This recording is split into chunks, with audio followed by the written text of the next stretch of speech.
name is Eliza Hart. I'm 27 years old.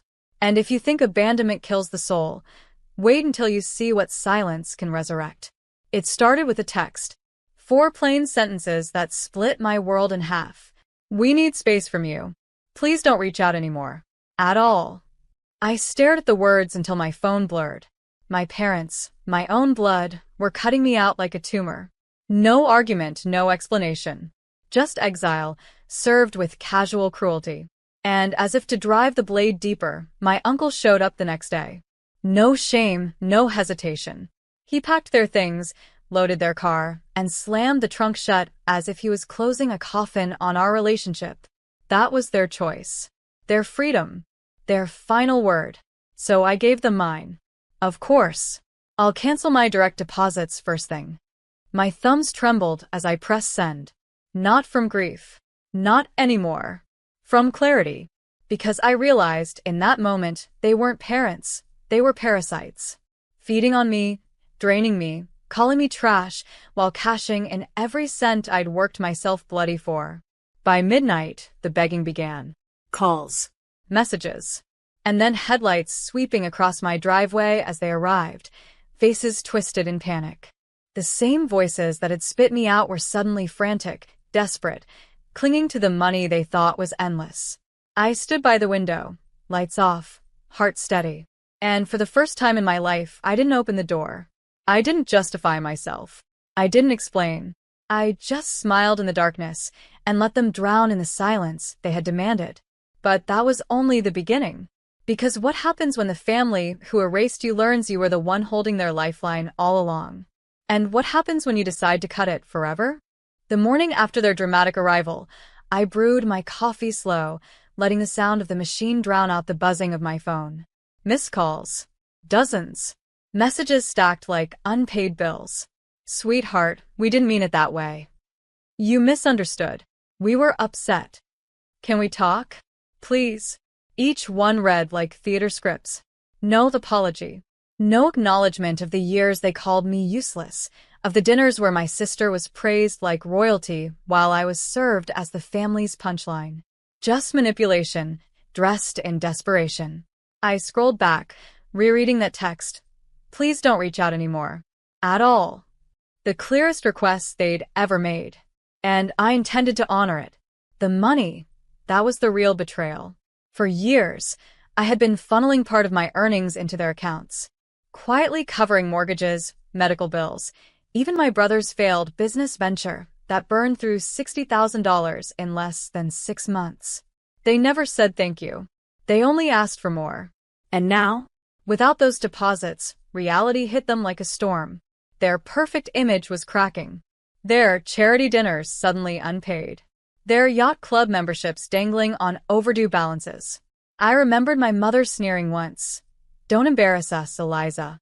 Your job is to support the family, not yourself. Support. That was all I'd ever been to them, an ATM with a pulse. But now the card was declined. I watched the ocean beyond my window, calm and endless. My mansion stood tall against the cliffs, every square foot paid for with the work they mocked me for. The same work they told me would never amount to anything. Their world was collapsing. Mine was finally quiet. And yet I knew them. This wasn't the end. They wouldn't fade politely into their poverty. No. They would fight, claw, and beg until there was nothing left to burn. And I was ready for it. Because this time I wasn't the stain. I was the storm. By Friday, the whispers reached me before their voices did. At the country club, where I once sat invisible at their tables, I was suddenly the headline. Ungrateful daughter abandons family. She turned her back on her parents. My aunt even staged a scene in the lobby, her voice pitched for maximum echo. All that money made her heart cold. They thought humiliation would drag me back. They forgot humiliation had built me. Later that night, a letter slid under my gate. No stamp, no envelope. Just a sheet of paper, desperate ink smeared like blood. You don't understand, Eliza. We need you. Without your support, we'll lose everything. The house, the cars, the life we built. I sat in my living room, the ocean roaring against the glass, and laughed. The life we built. They didn't build a thing. They siphoned. They consumed. They polished their image with my sweat and dollars. And then came the bank call. Miss Hart, this is regarding the joint accounts with your parents. There have been multiple overdraft attempts and unusual withdrawals. Shall we freeze them entirely? I felt something electric pulse through me. A chance not just to pull the plug, but to cauterize the wound forever. Yes, I said, my voice steady. Freeze them all. Effective immediately. That night, headlights once again pierced the driveway. Fists pounded against the iron gates. My father's voice cracked through the night air. Eliza, don't do this. We're family. I stayed by the window, untouched. Every cry was a reminder. Every plea was proof. For 9 years, they called me a disappointment, a burden, trash. And now, here they were, reduced to beggars in the shadow of the daughter they erased. But this wasn't revenge yet. This was only the reckoning. The true revenge was still loading. Sunday arrived with theater. My parents knew one language, performance, and so they staged one for me. I woke to a flood of notifications, photos plastered online of my mother, heartbroken, clutching my sister in a staged embrace. Captions read, "Daughter abandons family in their darkest hour." My father gave an interview to a local blogger, spinning tales of sacrifice, how they gave me everything, only to be discarded like yesterday's news. It was laughable, really, because while they painted me as a monster, I had receipts. Years of transfers, bank logs, screenshots of texts where they demanded money and mocked me for daring to keep any for myself. And then, just when I thought their charade couldn't sink lower, I received an invitation. A gala. The same one they'd paraded me through as a child, reminding me to keep quiet and look presentable. This time, I wasn't invited as family. I was invited as a guest of honor. The organizers wanted me to speak. My company had become their biggest sponsor. The irony dripped like honey. So, I accepted. That night, while my parents strutted in borrowed clothes, whispering about how they'd handle me, I walked in flanked by security. Cameras turned. The room shifted. The whispers that once crushed me now crowned me. When the host introduced me, the woman who turned grit into gold, who funds the very programs keeping the city alive, I took the stage. I didn't glance at my parents. I didn't need to. Their pale faces said enough. My name, I began, steady and strong, is Eliza Hart. For years, I was told my worth was measured by how much I gave away to people who gave nothing back. Tonight, I stand not as their daughter, not as their scapegoat, but as myself. Independent, unbought, free. The applause thundered. Cameras flashed. And in that moment, the narrative shifted forever. They had tried to bury me in shame, but I had bloomed in public. And for the first time in my life, the room was mine. The fallout was immediate. By the next morning, my inbox overflowed, partnership offers, invitations, messages from people who once ignored me.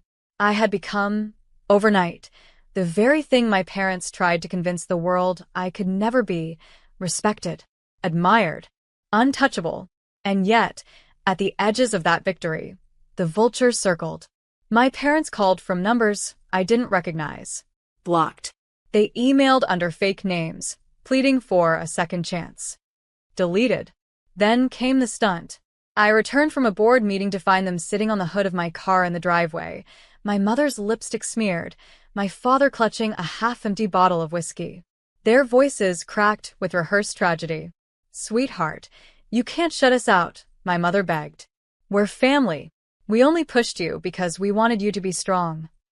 I stared at them through the iron gates, not moving, not speaking, letting silence do the work. Then her mask slipped. "You think this makes you powerful?" she hissed, teeth bared. "You think cutting us off erases who you are? You'll always be our failure. You'll always be ours." I almost laughed. Ours. That was the last word they would ever own. I walked inside and made a single call to my lawyer. By nightfall, restraining orders were filed. Security was doubled. Their desperate theatrics became trespassing charges. The next day, news broke. Their debts, once hidden under my deposits, had boiled over. Foreclosure notices posted on the gates of the house they'd flaunted as proof of their perfection. Their credit shredded. Their friends evaporated. And when the cameras turned on them, there was no daughter to scapegoat. No savior left to blame. They wanted me invisible. Now they were the ones erased. The collapse came faster than even I expected. Within weeks, their world unraveled like a poorly stitched dress. The house was stripped of furniture, auction signs plastered across the lawn. Creditors hounded them. Friends vanished, and the people who once cheered their cruelty now avoided eye contact in public. I heard whispers, how my mother broke down in a pharmacy, begging the cashier to hold her card just a few more seconds, praying it wouldn't decline. How my father sat alone at a diner, ranting about ungrateful children to strangers who rolled their eyes and moved to another booth. And through it all, I remained silent. No dramatic confrontation. No raised voice. Just distance, firm and final. Until one evening, my doorbell rang. Through the security camera, I saw them. Thin, hunched, stripped of the arrogance that once filled every room. My mother clutched a stack of papers, foreclosure notices, overdue bills, her hands trembling.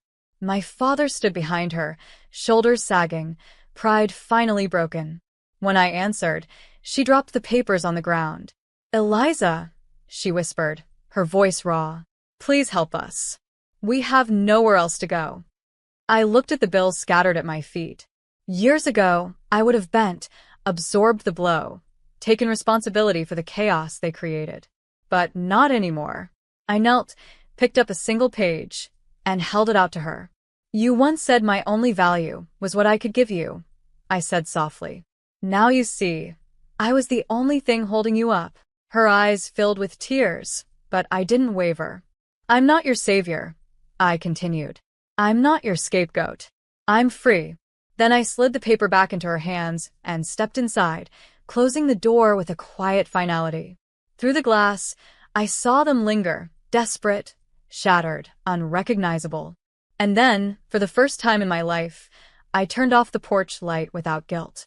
The night swallowed them, and I finally breathed. Freedom is quieter than I ever imagined.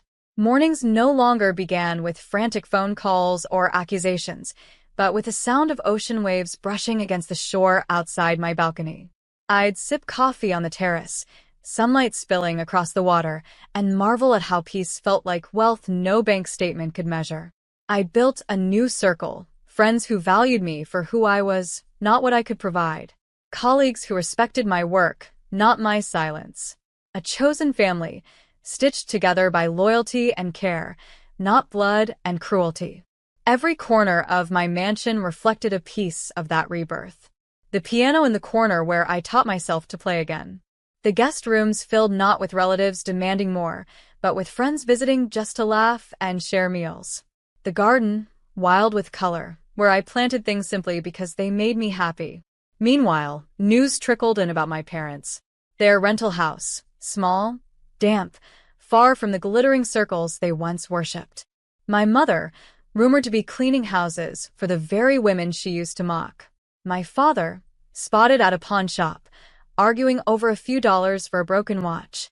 They still tried, occasionally, to claw their way back into my life. A letter left in my mailbox. A voicemail that cracked with rehearsed remorse. But the words rang hollow, the same performance recycled, the same manipulation disguised as apology. I didn't reply, because forgiveness isn't owed, it's earned. And they had never once lifted a hand to build, only to take, destroy, diminish. The greatest revenge wasn't screaming in their faces. It was this, waking up every day without them, thriving in a life where their shadows couldn't reach. And sometimes, as I locked the gate at night, I whispered the words they once spat at me with venom. "You're nothing." Except now, the difference was clear. They were. They once told me I was nothing. A burden. A stain. But burdens don't build homes on cliffs above the ocean. Stains don't stand unbroken after years of being torn apart. Nothing doesn't rise into everything they thought I'd never be. The last time I saw them, they stood outside my gate, smaller than I'd ever remembered, their voices weak with pleading. My father's words cracked. "We need you, Eliza. Please." I stared at them through the bars, calm and unshaken. "You needed me when you chose her lies over my truth. You needed me when you laughed as I broke. You needed me when you told the world I was worthless." I shook my head. "But I don't need you anymore." The ocean wind rushed behind me, a symphony of freedom. I turned, walked back toward the house that I had built with my own hands, my own strength, my own scars transformed into steel. No more begging. No more shadows. No more carrying the weight of their cruelty. They taught me once that love was conditional. But I had learned something greater. Self-respect is not. And in that, I found my peace. The night they called me nothing was the night they lost everything. And for once, I wasn't broken. I was free.